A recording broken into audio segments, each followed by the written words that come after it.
2 weeks ago, I was in a meeting with a group of priests, and one of them raised a concern about whether young people still value marriage as a sacrament. He said that he was invited to a wedding of which both the bride and bridegrooms were born and raised Catholic, but they decided to have their wedding ceremony in a barn, not in a church, but in a barn. And the wedding was witnessed by a friend, not a priest.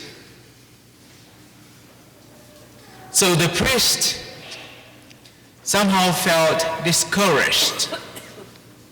And it seemed to him that nowadays, less and less young people really recognize marriage as a sacrament.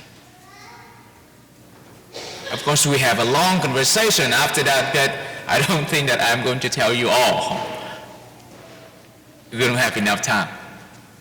That's the reason. But the concern that the priest had somehow is reflected in today's gospel.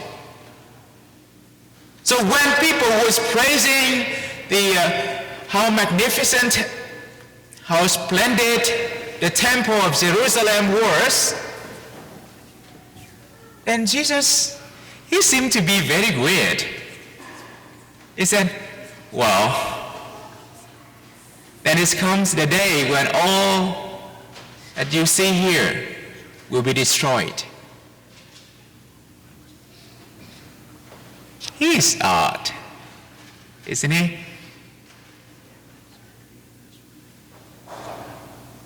Really? But he just tell them the truth.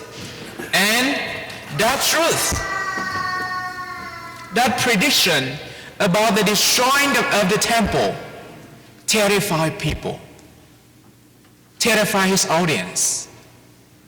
Because for the people of Israel, the temple of Jerusalem is a symbol of God's dwellings on earth. So if the temple is destroyed and the earth maybe destroys world. So they got terrified and they asked him, so teacher, when? And what side? When it happened? They got terrified. But what Jesus was trying to emphasize was not about the destruction of the temple nor the end of the world. Instead, he tried to prepare them, his audience, his disciple, for things that will be happening in the time to come. The things that will be even worse than the destroying of the temple. He told them, the time will come when the church will be rejected and persecuted severely. The time will come when those who believe in me will be renounced by their families, hated by the world, and will be handed over to civic leaders to be killed.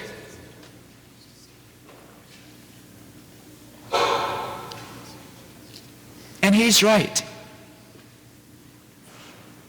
All of what he said have happened throughout the history of Catholic Church and the church in general. And it's still happening till now, in our time,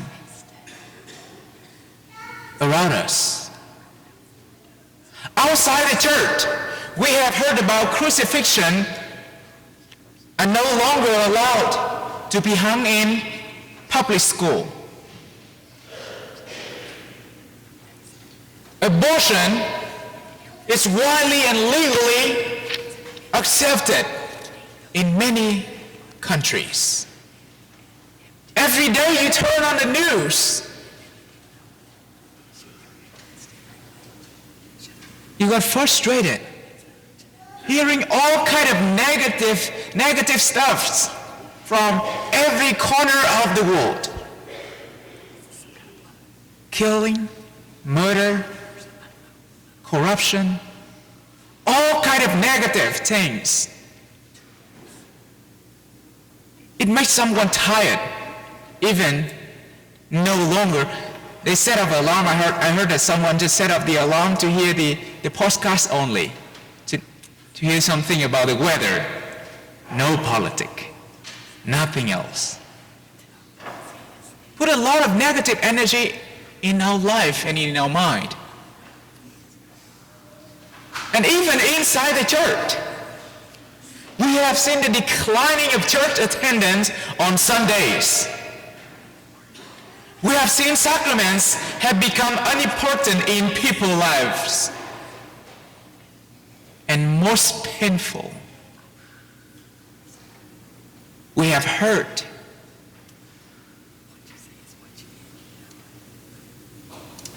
even some in the highest level of the church clergy are guilty of all kinds of misconduct,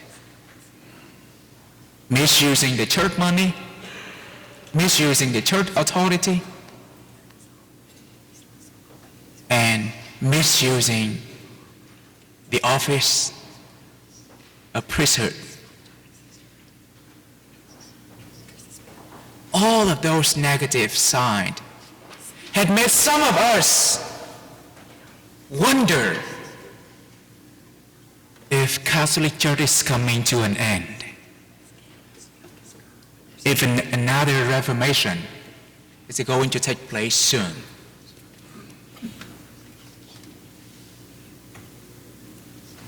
But dear brothers and sisters, that's not what Jesus wants to emphasize either. In the book of Genesis, God promised Abraham that he would spare the city of Sodom if there were 10 righteous men. You remember that? Yeah. He tried to make a deal with God. And God promised him that he going to spare the city of Sodom if Abraham can find 10 righteous men in that city. But in today's gospel, the gospel you just heard, Jesus makes an even stronger promise.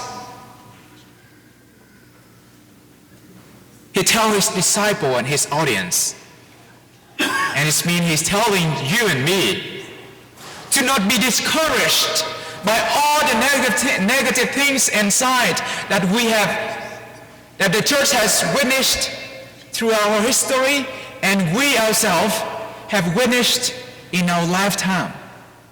Not to be discouraged by the world around us. Instead, remain faithful and steadfast, because not a hair on your head will be destroyed.